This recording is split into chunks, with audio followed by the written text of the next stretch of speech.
ಓಂ ಶ್ರೀ ಗುರು ಬುದ್ಧ ಬಸವ ಅಂಬೇಡ್ಕರ ಹರಳಯ್ಯ ನಮಃ.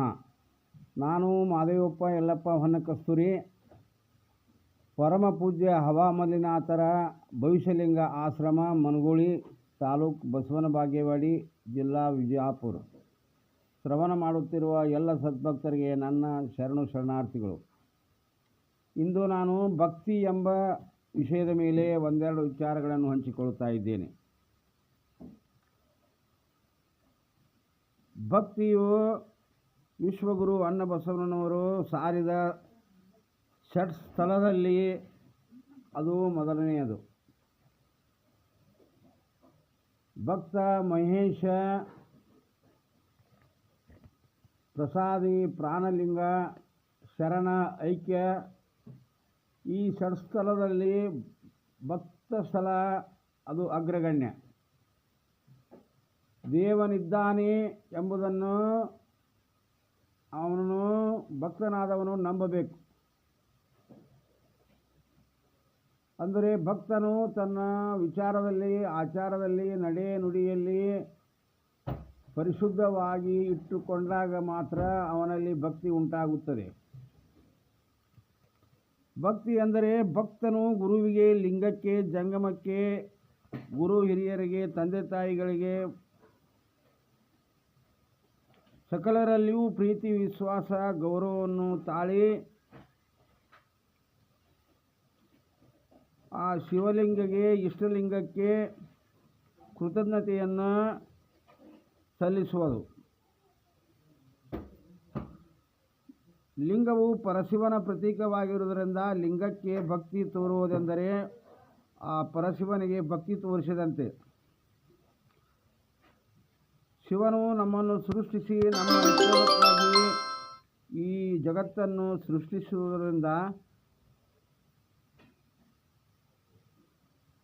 ಭಕ್ತಿಯ ಮೂಲಕವೇ ಅವನಿಗೆ ಕೃತಜ್ಞತೆಯನ್ನು ಸಲ್ಲಿಸಬೇಕು. ಹೀಗೆ ವಿಶ್ವಗುರು ಬಸವಣ್ಣನವರನ್ನು ಭಕ್ತಿ ಭಂಡಾರಿ ಎಂದೇ ಕರೆಯಲಾಗುತ್ತದೆ. ಭಕ್ತನೆಂದರೆ ಬಸವಣ್ಣ, ಬಸವಣ್ಣನೆಂದರೆ ಭಕ್ತಿ. ನಾವು ಭಕ್ತನಾದರೆ ಬಸವಣ್ಣನಂತಾಗಬೇಕು.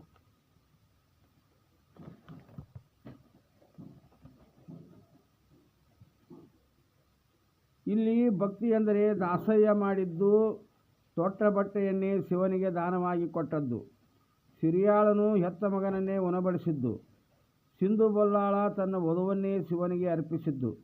ಹೀಗೆ ಭಕ್ತನಾದವನು ತನ್ನ ತನು, ಮನ, ಧನವನ್ನು ಶಿವನಿಗೆ ಅರ್ಪಿತ ಮಾಡಬೇಕು. ವಿಶ್ವಗುರು ಅನ್ನಬಸವಣ್ಣನವರು ತಮ್ಮ ಒಂದು ವಚನದಲ್ಲಿ ಹೇಳುತ್ತಾರೆ, ಭಕ್ತಿ ಇಲ್ಲದ ಬಡವನಾನಯ್ಯ, ಭಕ್ತಿ ಇಲ್ಲದ ಬಡವನಾನಯ್ಯ, ಕಕ್ಕಯ್ಯನ ಮನೆಯಲ್ಲೂ ಬೇಡಿದೆ, ಚೆನ್ನಯ್ಯನ ಮನೆಯಲ್ಲೂ ಬೇಡಿದೆ, ದಾಸಯ್ಯನ ಮನೆಯಲ್ಲೂ ಬೇಡಿದೆ, ಎಲ್ಲ ಪುರಾತನರು ನೆರೆದು ಭಕ್ತಿ ಭಿಕ್ಷೆ ಇಕ್ಕಿದೊಡೆ ಎನ್ನ ಪಾತ್ರೆ ತುಂಬಿತ್ತು ಕೂಡಲ ಸಂಗಮ ದೇವ. ಹೀಗೆ ವಿಶ್ವಗುರು ಅನ್ನನವರ ವ್ಯಕ್ತಿತ್ವ ತುಂಬಿದುದು ತುಳುಕದು ನೋಡ ಎನ್ನುವಂತೆ ಅವರ ಸೌಜನ್ಯ, ಅವರ ವ್ಯಕ್ತಿತ್ವ ಈ ವಚನದಿಂದ ನಮಗೆ ಗೊತ್ತಾಗುತ್ತದೆ. ಅಂದರೆ ಭಕ್ತಿ ಎಂಬ ನಿಧಾನವ ಸಾಧಿಸುವಡೆ ಶಿವಪ್ರೇಮವೆಂಬ ಅಂಜನವ ನೆಚ್ಚಿಕೊಂಬುದು ಭಕ್ತನಾದವಂಗೆ ಇದೇ ಪಥವಾಗಿರಬೇಕು. ನಮ್ಮ ಕೂಡಲ ಸಂಗನ ಶರಣರ ಅನುಭವ ಗಜವೈದ್ಯ. ಅಂದರೆ ಭಕ್ತಿ ಒಂದು ನಿಧಾನ ಇದ್ದಂತೆ. ನಿಧಾನವೆಂದರೆ ಅದೊಂದು ನಿಧಿ ಇದ್ದ ಹಾಗೆ, ಅದು ಕಾಯ್ದಿಟ್ಟ ನಿಧಿ. ಶಿವಪ್ರೇಮ ಅಂಜನದ ಮೂಲಕ ಭಕ್ತಿಯನ್ನು ಸಿದ್ಧಿಸಿಕೊಳ್ಳಬಹುದು.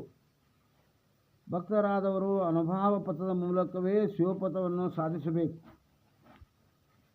ಹೀಗೆ ನಡೆ ನುಡಿ ಒಂದಾಗಿಸಿ ಅಂತರಂಗ ಬಹಿರಂಗ ಪಾರದರ್ಶಕ